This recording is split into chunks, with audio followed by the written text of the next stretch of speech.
My name is Mark. I'm 29, and I work nights as a warehouse dispatcher, the guy who answers calls when drivers get lost and fixes schedules that fall apart at 2 a.m.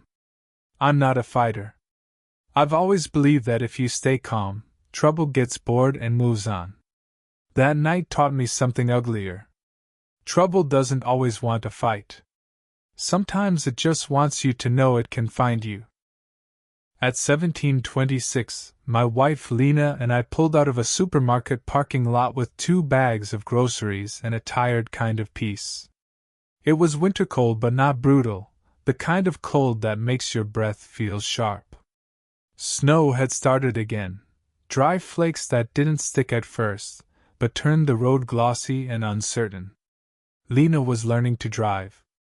She'd gotten her permit late, partly because she never needed a car back in the city, and partly because anxiety can make ordinary things feel dangerous.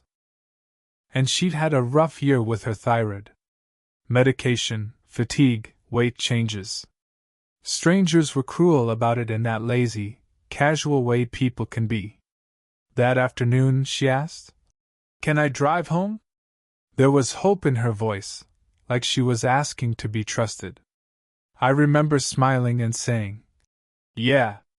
We're just going straight home." At 17:31, she adjusted the seat, put her hands at 10 and 2, and eased onto the main road. She was careful. Too careful.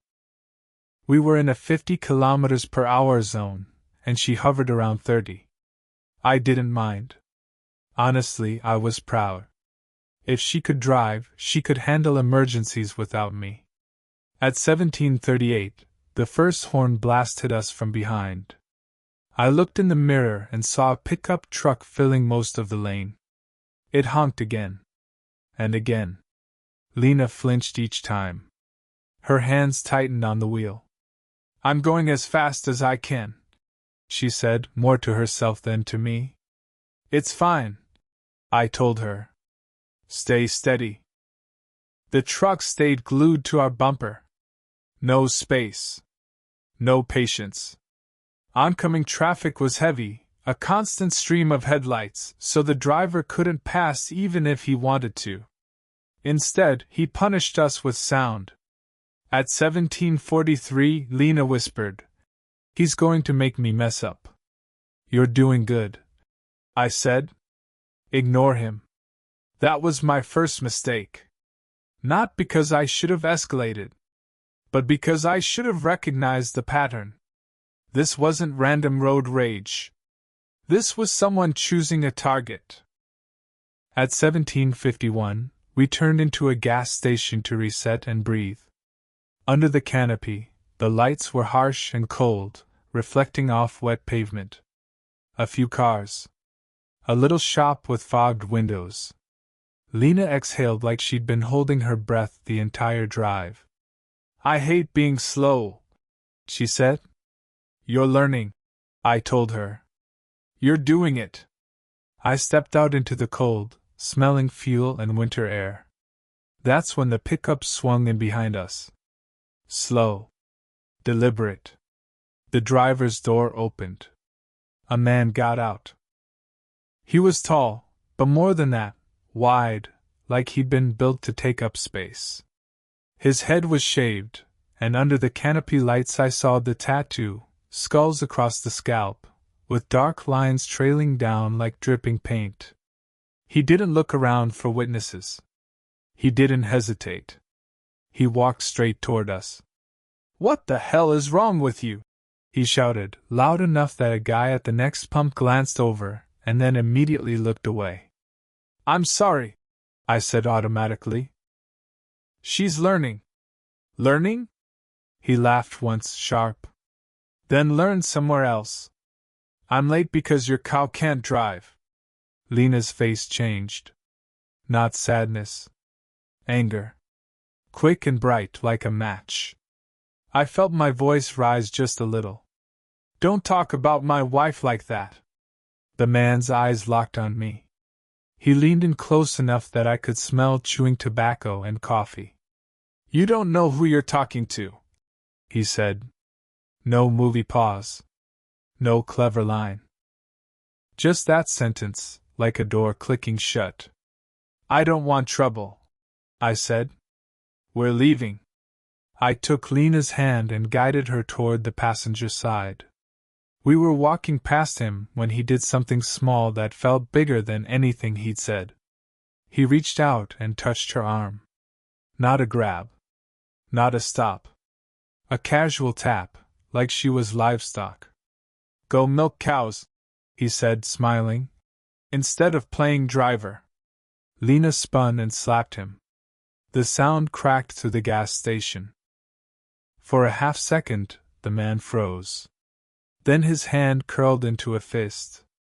And then a police car rolled under the canopy at 17:58, slow and routine, like it had simply chosen the same stop. The man's fist loosened. His smile returned colder. He looked at Lena and said quietly, "You're going to regret that." Then he backed away. We got into the car. Lena's hands shook. She didn't ask to drive anymore. I took the wheel and left without fueling. As we pulled out, I saw him watching us beside his truck, calm as stone. At 18:07, Lena was furious. "You just stood there," she said. "I got you away," I said. "You let him touch me. I didn't know he would." She stared out the window, jaw tight. "He would have buried you," I said, and hated how it sounded, true and weak at the same time. At 18:22 we got home. Our street was quiet and white. Snow on lawns. Dim porch lights. Bare trees scratching the sky. Our house was small, 2 floors, attached garage, fenced backyard. Safe, in the way houses pretend to be. We ate dinner at 18:49. Lena made pasta, the comfort food version of denial. We didn't talk much. At 19:36, we made popcorn and put on something light. The living room was warm. The movie was loud. For a while, I believed the night would fade. At 20:31, there were 2 knocks on the front door. Not friendly. Not patient. 2 sharp taps. Then silence. Lena paused the movie. "Did you order something?" she whispered. "No." The knocks didn't come again. I walked to the side window and peeked through the curtain. Porch light on. Front steps empty. Snow falling. No footprints. That detail tightened my skin. If someone had walked up, there should have been marks. I opened the door a crack. Cold air pushed in. Nobody there. I closed and locked it again. I said, "Probably kids." I didn't believe myself. At 20:47, my phone buzzed with a motion alert from our doorbell camera. I opened the app. The thumbnail loaded. My stomach dropped. A pickup truck sat across the street with its lights off. Not in front of our house. Not blocking. Just positioned where it could watch our door.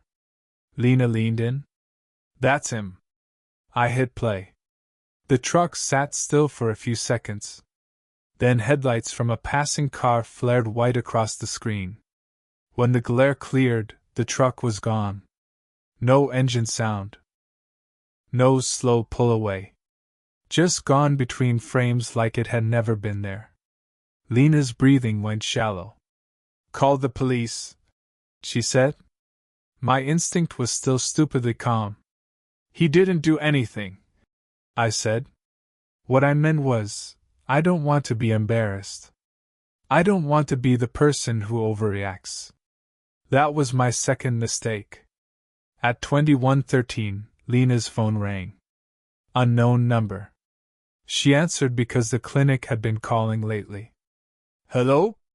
Her face changed immediately. Not anger. Not fear. Confusion. She pulled the phone away from her ear and stared at the screen like it was wrong. Then she hung up. "What?" I asked. "It was breathing," she said. Just breathing. Then a little laugh. Her phone chimed again. Voicemail. The unknown number left a message. Lena didn't want to play it. But she did. A man's voice filled the speaker. Soft. Amused. Learn on a field where cows belong, he said. Then a pause, like someone leaning close. You slapped me. The voicemail ended. Lena's eyes watered, but she didn't cry. How did he get my number? She whispered. I didn't have an answer that would help.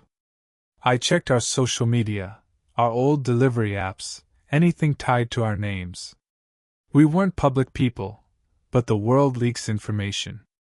A person like that can scoop it up if he wants. At 21:34, the porch light flickered and went out. Not like a bulb dying. Like a switch. Lena stood up so fast the blankets slid to the floor. I went to the window. The street was darker now. Snow falling. No obvious movement. Then I saw him. A figure near our front gate, inside the fence line, close enough to be on our property. He wasn't looking at the house. He was looking at the camera. Like he knew exactly where it was. Like he was acknowledging it. I opened the doorbell app again. The live feed loaded grainy in the dark. I saw the head tilt. The shaved scalp. A pale line of tattoo. Then the feed froze. Not ended. Froze. A loading circle spun. Then the screen went black. At the same moment, our Wi-Fi vanished. That's not normal, I said. Lena's voice turned thin. Mark. She didn't need to say more. At 21:41, I called the non-emergency police line. I told them about the gas station. The pickup. The doorbell footage. The voicemail. I expected skepticism. Instead, the dispatcher stayed calm and asked, Can you describe the man? When I described the tattoo, there was a pause. Officers will be sent, she said. That pause didn't comfort me. It sounded like recognition. At 22:02, while we waited, the back door handle rattled. Not violently. Just a testing wiggle. The kind someone does when they don't want attention. Lena covered her mouth with both hands. I stood frozen, listening. The handle stopped. Then a soft scrape, metal against wood. Then nothing. I moved to the kitchen window and looked into the backyard. Snow made the yard glow faintly. The fence line was a dark rectangle. Near the back gate, something hung from the latch, swaying slightly. I grabbed a flashlight and shined it through the glass. A cheap plastic cow keychain, the kind you'd get from a vending machine. White body. Black spots. Red string around its neck. And a strip of paper tied to it in thick marker. Milk the cow. Lena made a sound like she was trying not to breathe. This wasn't fear by accident anymore. This was a message. At 22:10, headlights swept across our living room. A vehicle slowing. I rushed to the window, expecting the police. It wasn't police. It was the pickup again, creeping down our street with its lights on, like it wanted us to see it. It didn't stop. It didn't honk. It passed our house at a crawl, studying it. The driver's window was down. For a second, I saw the side of the shaved head. Then it disappeared into falling snow. At 22:14, Lena whispered, We can't stay here. Then she said the sentence that made my stomach drop. He knows where we live. At 22:18, I made the choice that changed the whole night. We're going to the station, I said. Right now. We'll bring the footage. We'll leave? She asked. Yes. That was the point of no return. Because once we left the house, the rules changed. At 22:23, we stepped outside. Cold hit like a slap. Snowflakes touched my face and melted instantly. The street looked normal, but the air felt watched. We hurried to the car. I started it. Lena locked her door twice like she didn't trust the first click. At 22:25, my headlights caught fresh boot prints near the curb. Not leading toward the house. Leading away from it. As if someone had just stepped back into the street. I didn't stop. I drove. At 22:28, we reached the main road. For a minute, nothing followed. My shoulders loosened just enough to notice the ache in them. Then bright LED lights bloomed in the mirror like a threat. The pickup. Closing fast. Lena whispered, "He's behind us." I didn't answer. I turned into a commercial strip instead of going straight to the station. Bright shops. A late-night pharmacy. Fast food with cars in line. My logic was simple. He won't do something in front of witnesses. At 22:35, the pickup followed anyway. No hesitation. Like he'd already decided the route didn't matter. At 22:37, I pulled into a supermarket parking lot that was still open. Tall lamps. Wet pavement. A security guard near the entrance. I parked near the doors under the brightest light.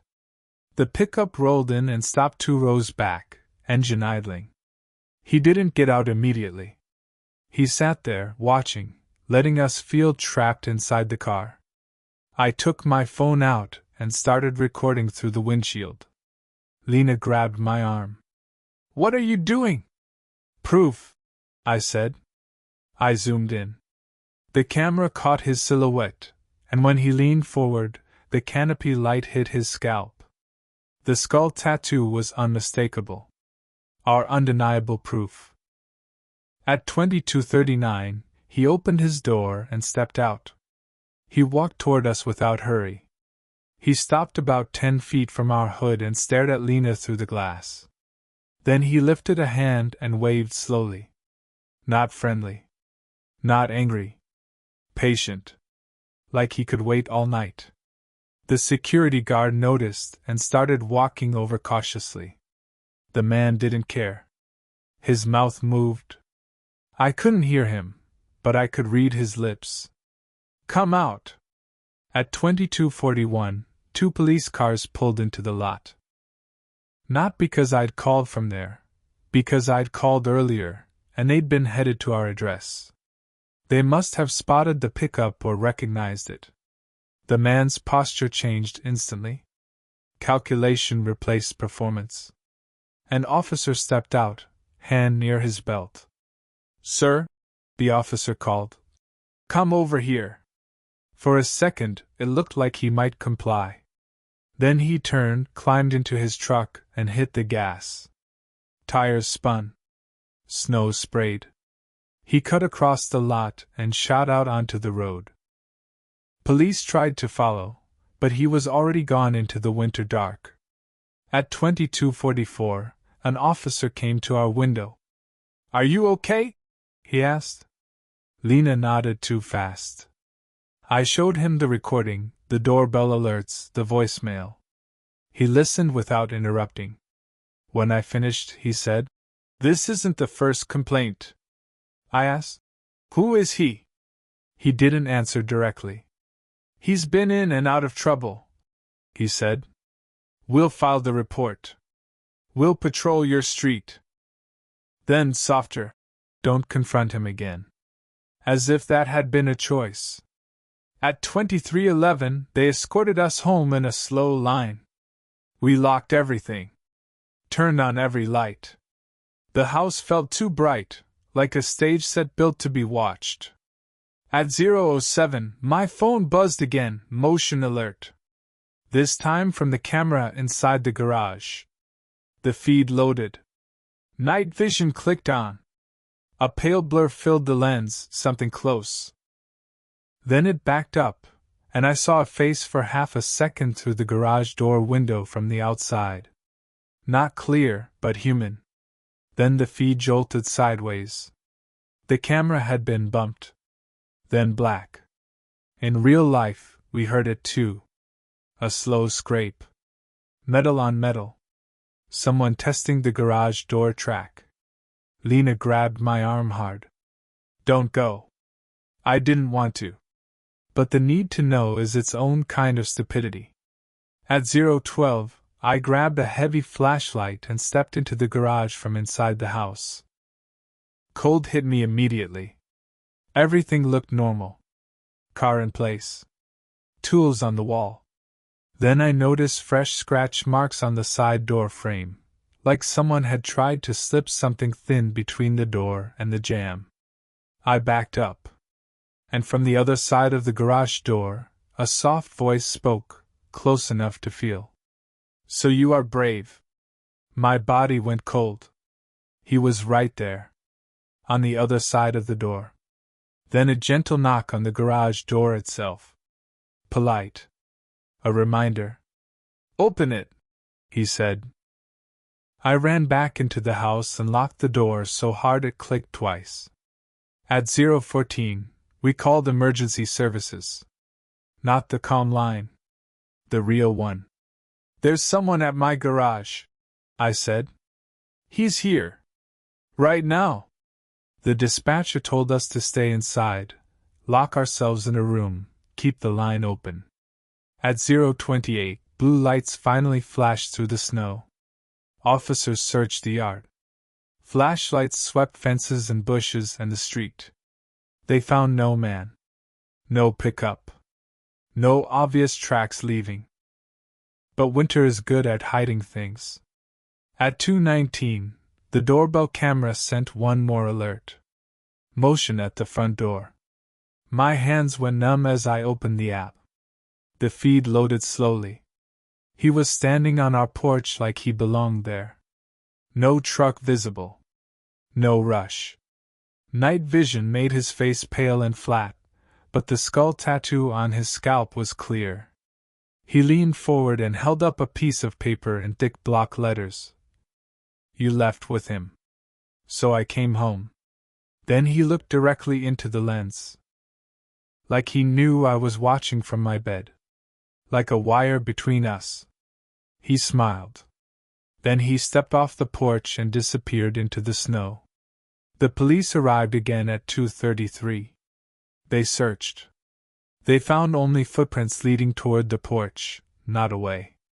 As if he'd walked up and then vanished. By morning at 7:10, the house looked normal again. That was the cruel part. Sunlight doesn't fix anything. It just reveals how small you were in the dark. At 9:22, an officer returned to take a fuller statement. We showed him everything again, video, voicemail, screenshots. Then he asked, "Do you keep a spare key outside?" I started to say no.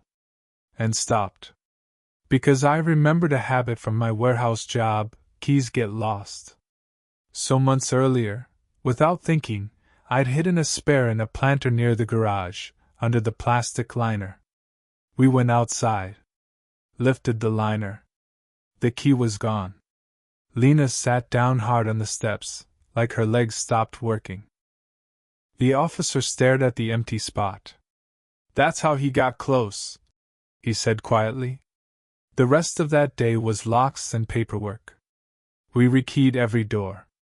Installed brighter motion lights. Adjusted cameras. Told ourselves this was control. For a few days, nothing happened. And that didn't feel like safety. It felt like waiting.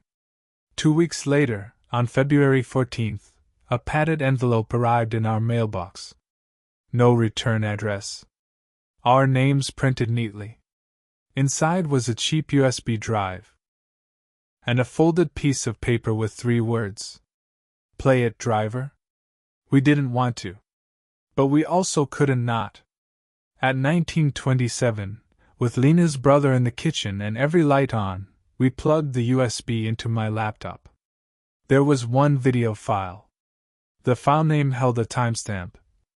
2026-01-24_19-58-11. The night of the gas station. The exact minute the police car had rolled in under the canopy. My stomach turned. We clicked play. It was dashcam footage. Not ours. A camera angle from behind us on the road earlier that day. Our car going slow. The pickup tailgating. Lena's hands on the wheel. Then the video cut. Suddenly it was the gas station, filmed from a distance. Our confrontation. The skull tattoo visible.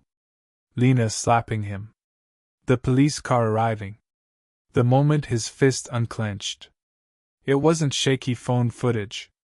It wasn't security footage. It was steady. Clean.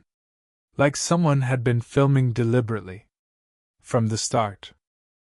The video ended on a still frame, a close-up of Lena's face through our car window as we left. Frozen mid-blink. A target. Under the still frame was plain white text. She learns fast. Lena covered her mouth and made a small sound that wasn't quite crying, more like grief turning into fear. Her brother swore and slammed the laptop shut. I sat there staring at the dark screen, and the last detail finally landed. That timestamp. 19 hours 58 minutes and 11 seconds wasn't the time we left the gas station. It was the time the police arrived. Which meant whoever filmed it wasn't guessing later. They were there, watching in real time. Watching us be saved. And still recording, as if the police were just another part of the show. That night, at 22:03, we packed a bag and went to Lena's brother's apartment across town. We didn't sleep there either. But we weren't in our house. We filed for a restraining order. We handed the USB to the police. They promised to look into it. Winter-covered tracks. Time blurred. We moved 2 months later. Different street. Different locks. Different cameras. I told myself that was what an ending looked like in real life. Not a dramatic arrest. Just distance. But distance doesn't matter much to someone who enjoys the hunt. Because last week, almost a year later, Lena got a voicemail notification from an unknown number. 3 seconds long. No breathing. No laugh. Just a soft voice close to the microphone. Your turn to drive. And behind it, faint but clear, was the two-tone chime of a gas station bell, the exact sound from the station near our old house. Lena deleted the message. Then she turned to me and asked very quietly, "How did he know I was thinking about trying again?" I didn't answer. Because I didn't have one. And because on the kitchen counter beside her phone, there was a small plastic keychain we'd never bought. A white cow with black spots. Sitting there like it had always belonged.